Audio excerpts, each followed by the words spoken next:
যেটা করছি সেটাতে আমার কাছে মনে হচ্ছে যে না, এটার জন্য সিয়াম ঠিক আছে, এটা সিয়ামই করতে পারবে, এটা পুল অফ করতে পারবে। তো এই যে মানে বরবাদ করার পর ওই সব এত কম্পিটিশন, আমি কিন্তু কখনো কম্পিটিশন মনে করে বরবাদ বানাইনি যে আমার সাথে আর কি আসছে, কি হবে, আমি কি মানে মানে এই পুরো প্রবলেমটা থেকে কি বের হয়ে আসতে পারবো কি না, আমি কি টাকাটা লগ্নিকৃত টাকাটা বের করে নিয়ে আসতে পারবো, এটা আমার কোনো কখনোই টেনশন ছিল না। আর এখনো এখনো আমি রাক্ষস বানাচ্ছি, আমি আসলে কারোর সাথে কম্পিটই করছি না, আমি তখনও কম্পিট করিনি, আমি আজও কম্পিট করি না। আমি যখন বরবাদ বানিয়েছি তখন শাকিব খান ছিল, তখন আমি আমার নিজের মতো করেই বানিয়েছি। শাকিব খানের সাথে তখন সিয়ামেরও ছিল, জঙ্গলি ছিল, তখন নিশো ভাই দাগি ছিল, তখন আরো অনেক সিনেমা ছিল। আমি কিন্তু প্রথমবার সিনেমা বানিয়ে কখনো বা শাকিব খান যে সব সিনেমা একদম 100% হাউস মানে ব্লকবাস্টার ছিল তা কিন্তু না। আমরা মানে ভালো ভালো ছবি এখন যেভাবে সিনেমাগুলো আসছে, তো ওই দিক থেকে আমি তখন এটা ভাবিনি যে আমার বরবাদ ব্লকবাস্টার হবে, শাকিব খান থাকলেই ব্লকবাস্টার হবে, শাকিব খান না থাকলে হবে না, সেটা ভেবে আমি সিনেমাটা করিনি, বরবাদটা করেছি। যে বরবাদটা ওই ক্যারেক্টারটাতে আমাকে শাকিব ভাইয়েরই দরকার ছিল এবং শাকিব ভাই এটা করতে পারতো।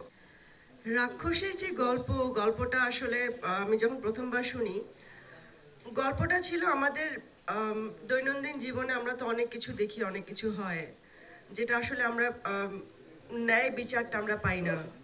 সব কিছু থেকে মিলিয়ে আমরা মানে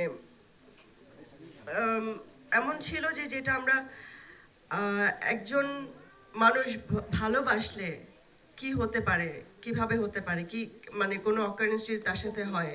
রোজকার সাধারণ খাবার এখন হবে অসাধারণ। প্রাণ স্বাদের মশলা, স্বাদ বাড়ায়, ঘ্রাণ ছড়ায়।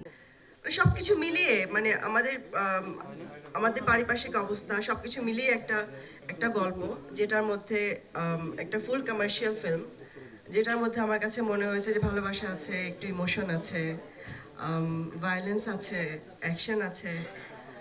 তো বরবাদটাও তো এমনই ছিল। তো আমি জানি আসলে আমার ডিরেক্টর, আমার ছোট ভাই হৃদয়, ও কি বানাতে পারে, ও কেমন ভাবে।